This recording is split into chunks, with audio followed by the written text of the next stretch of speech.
Sugar is sweet, but its aftertaste for the global healthcare system is bitter. Close to 400 million people worldwide are affected by type 2 diabetes.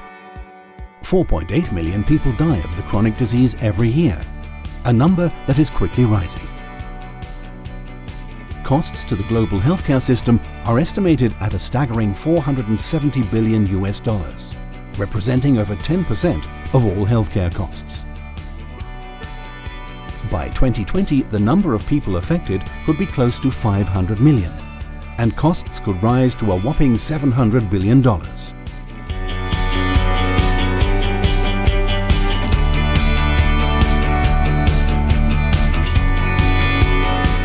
The Credit Suisse Research Institute's 2013 study, Sugar, Consumption at a Crossroads, shows that type 2 diabetes and obesity are linked to excess consumption of sugar, particularly in a liquid form.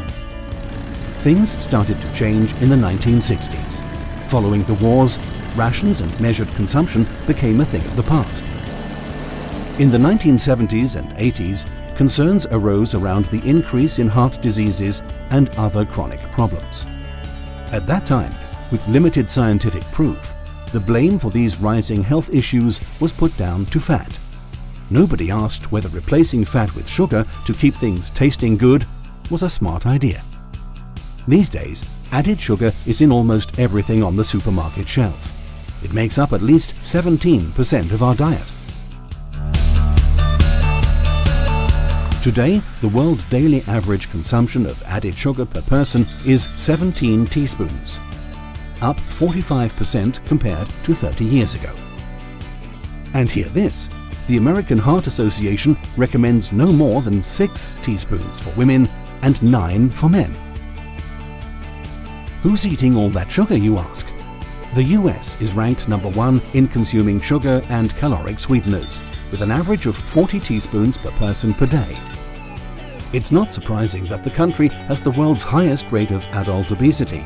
It's ranked second in childhood obesity and has a relatively high prevalence of type 2 diabetes. Brazil, Argentina, Australia and Mexico are close behind, each averaging between 35 and 38 teaspoons per person per day. If you're asking where much of that sugar hides itself, around 43% of added sugars in our diets come from sweetened beverages. Recent studies, including the Credit Suisse Research Institute's analysis, show that type 2 diabetes and obesity are highly correlated with full-calorie soda drinks. Just 1 can of soft drink averages 8 teaspoons of sugar. Our bodies are not fond of these liquid calories.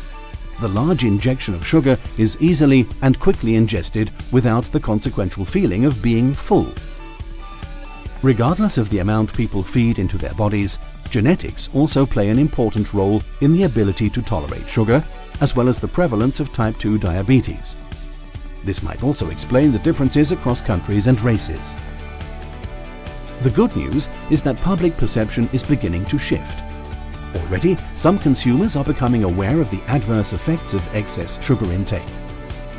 Though the level of awareness varies significantly with geography, income, and particularly education. Governments and health officials too cannot ignore the social and economic impact. Credit Suisse believes taxation is an option that may soon be tested in some countries. At minimum, this would help fund the growing health costs associated with excess sugar consumption while reducing daily sugar intake. We have learned from the tobacco industry, taxation is effective. But could the food and beverage industry end up in the same boat? Will warning messages soon appear on all food products and drinks that contain high levels of added sugar? Join the discussion and let us know what you think.